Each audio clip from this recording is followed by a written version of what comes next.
సంవత్సరాల తరబడి ఎన్ని మందులు వాడినా మీ మోకాల నొప్పులు తగ్గట్లేదా? ప్రాణ పెయిన్ క్లినిక్ లో అత్యాధునిక చికిత్స. బీఆర్ఎస్ నేత మాజీ మంత్రి మల్లారెడ్డికి మళ్లీ ఎదురు దెబ్బ తగిలింది. షామీర్పేట మండలంలోని బొమ్రాసిపేట పెద్ద చెరువు ఎఫ్టీఎల్ లో నిర్మించిన ప్రహరీ గోడను అధికారులు కూల్చేశారు.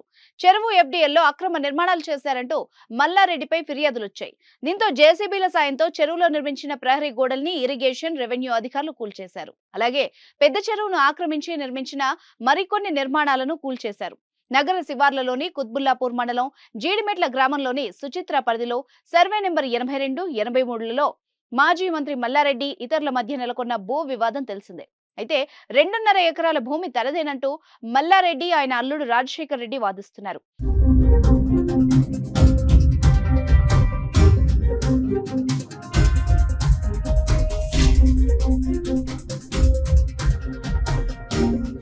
అందులో 1.11 ఎకరాల భూమి తమదని మరో 15 మంది చెప్తున్నారు. కాగా 4 రోజుల క్రితం సర్వే నెంబర్ 82లోని స్థలంలో మల్లారెడ్డి ఆయన అల్లుడుకు మరో 15 మందికి మధ్య వాగ్వాదం చోటు చేసుకుంది.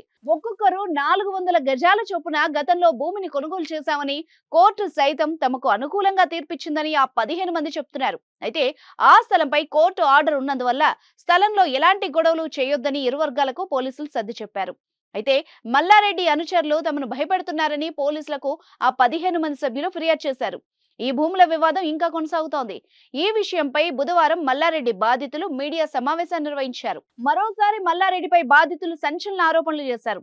పూలు పాలు అమ్ముడే కాదు, మల్లారెడ్డి భూ కబ్జాలు కూడా చేస్తున్నాడు. పేట్ బషీరాబాద్ లోని 82 సర్వే నెంబర్లో ఎకరం 29 గుంటల కన్నా ఎక్కువ ఉంటే మీకు సారీ చెప్పి రాజకీయాల నుంచి వెళ్లిపోతానని మల్లారెడ్డి చెప్పాడని, కానీ మమ్మల్ని భయభ్రాంతులకు గురి చేస్తున్నాడని రెవెన్యూ శాఖ అధికారులు ఆదివారం చేసిన సర్వేలో 82 సర్వే నెంబర్లో మల్లారెడ్డికి చెందిన ఎకరం 29 గుంటలతో పాటు మాకు చెందిన 33 గుంటలు అందులో కలిసిపోయిందని, మల్లారెడ్డికి చెందిన ఎకరం 29 గుంటలు వదిలేసి మా 33 గుంటల్ని మాకు పొజిషన్ ఇప్పించాలి. మల్లారెడ్డి రాజశేఖర్ రెడ్డి ముందే ఈ సర్వే జరిగింది. మల్లారెడ్డి మాట మీద నిలబడాలంటూ బాధితులు డిమాండ్ చేస్తున్నారు. 2016లో మల్లారెడ్డి బీఆర్ఎస్ లో చేరిన తర్వాత మా పార్టీషన్ తీసేసి మా పైన కేసు పెట్టించాడు. అప్పుడు పోలీసులను ఆశ్రయిస్తే కోర్టుకు వెళ్లమన్నాడు. కోర్టు నుంచి నాట్ టు ఇంటర్ఫియర్ అనే ఆర్డర్ తీసుకొచ్చాం.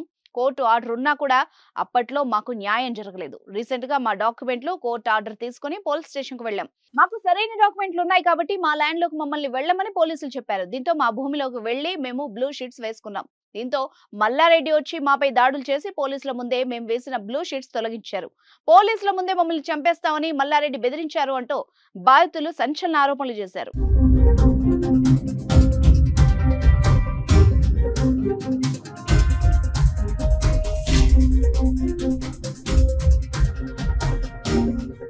సుమన్ టీవీలో మీ పర్సనల్ అండ్ బిజినెస్ ప్రమోషన్స్ కోసం కింది నెంబర్కి కాంటాక్ట్ చేయండి.